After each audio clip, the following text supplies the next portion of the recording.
নমস্কার, 7 hour news নেটওয়ার্কে আপনাদের স্বাগত। শীতকালে কনকনে ঠান্ডার হাত থেকে বাঁচতে আগুন পোহাতে কার না ভালো লাগে, আর সেটাই কাল হলো সদ্য মা হওয়া আশা সরকারের। সূত্রের খবর, এদিন দুপুরবেলা নিজের বাপের বাড়িতে উনুনে আগুন পোহানোর সময় আচমকাই তার গায়ে আগুন লেগে যায়। শনিবার মর্মান্তিক ঘটনাটি ঘটেছে উত্তর দিনাজপুর জেলার ইটাহার থানার শুলিয়াপাড়া এলাকায়।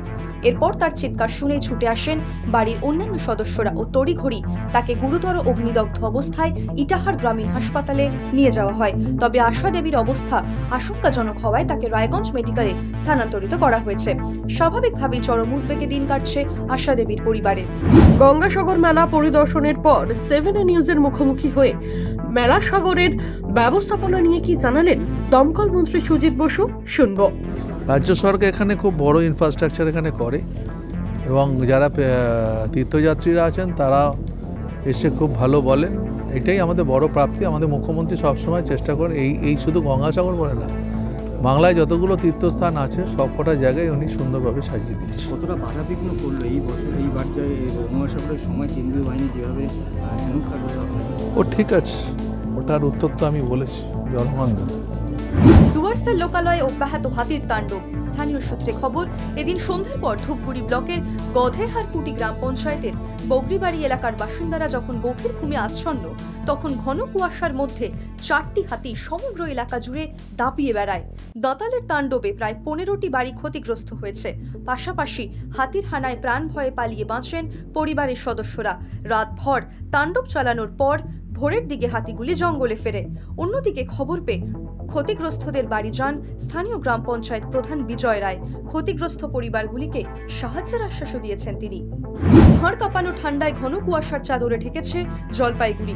আর এরই মাঝে 10 দরগা জাতীয় সড়কের কাছে দুর্ঘটনার কবলে পড়ল একটি স্কুটি। স্থানীয়রাই শিশু সহ স্কুটিতে আরোহণ করা আহত 3 জনকেই জলপাইগুড়ি মেডিকেল কলেজ ও হাসপাতালে নিয়ে গেলে চিকিৎসকেরা 2 জনকে মৃত বলে ঘোষণা করেন।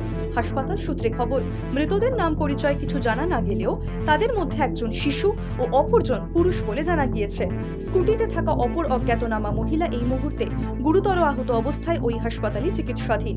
অন্যদিকে এই এলাকায় রাতে পর্যাপ্ত আলো এবং ট্রাফিক পুলিশের উপস্থিতির দাবি জানিয়ে স্থানীয়রা পুলিশকে ঘিরেও বিক্ষোভ দেখাতে থাকে। কী কারণে দুর্ঘটনা তার তদন্তে নেমেছে জলপাইগুড়ির কোতোয়ালি থানার পুলিশ। আগামী 18 জানুয়ারি থেকে শুরু হচ্ছে এবছরের কলকাতা বইমেলা। আর বইমেলার দিনগুলিতে বইপ্রেমী মানুষের সুবিধার্থে বিশেষ পরিষেবা দিতে চলেছে মেট্রো কর্তৃপক্ষ।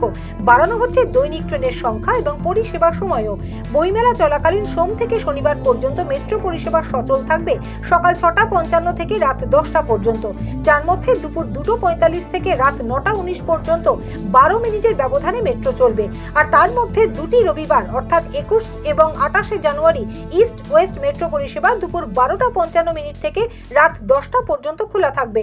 রবিবার চলবে আপ এবং ডাউন মিলিয়ে 40টি করে মোট 80টি ট্রেন। শিয়ালদা থেকে সল্টলেকগামী শেষ ট্রেন ছাড়বে রাত 9:35 এবং সেক্টর 5 থেকে শিয়ালদাগামী শেষ মেট্রো ছাড়বে রাত 9:40। বইমেলার শেষ দিন অর্থাৎ 31 জানুয়ারি পর্যন্ত চলবে এই বিশেষ পরিষেবা।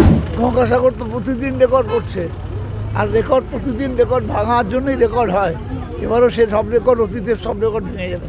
কেন্দ্রের আমরা দেখেছি কেন্দ্রের রাজ্যগুলো কিন্তু অত বড় মেলা বা অত সুন্দর প্রদর্শনের ব্যবস্থা থাকে না, কোথাও থাকে না। আমার ছোটো বহুকাল থেকে আমি মেলায় মেলায় ঘুরে বেড়ানো অভ্যেস আমার। বহু মেলা দেখেছি আমি। আমার তো 3বার কুম্ভ হলো, 4র্থবারটা আমার কোনো কারণে কেটে গেল, আটকে গেল বাড়ির কাজের জন্যে।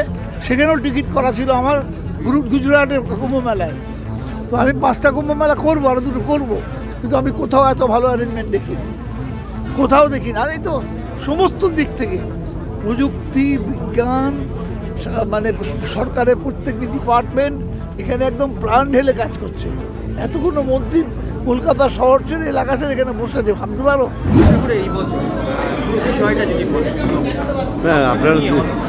আপনি তো দেখছেন ওভারঅল গঙ্গাসাগর 2011 সালে মমতা ব্যানার্জি মুখ্যমন্ত্রী হওয়ার আগে কি ছিল আর এখন কোন অবস্থায় দাঁড়িয়েছে।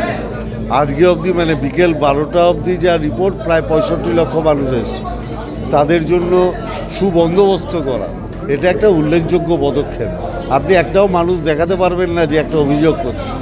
এত বড় সফলতা আপনি কিন্তু ভারতবর্ষের অন্য কোনো মেলায় দেখাতে পারবেন। আমাদের দুর্ভাগ্য যে একে এখনও কেন্দ্রীয় সরকার স্বীকৃতি দেয়নি এবং গঙ্গাসাগর মেলাকে মানুষের কাছে সুষ্ঠুভাবে পৌঁছে দেওয়ার জন্য যে খরচটা হয় পুরোপুরি সেটা স্টেট ফান্ড। সেন্ট্রাল গভর্নমেন্ট এখানে মিনিমাম হেল্প করে না। যারা এত হিন্দু ধর্মের প্রচারক নিজেদের জাহির করেন, তারা হিন্দু ধর্মের এত বড় একটা তীর্থস্থল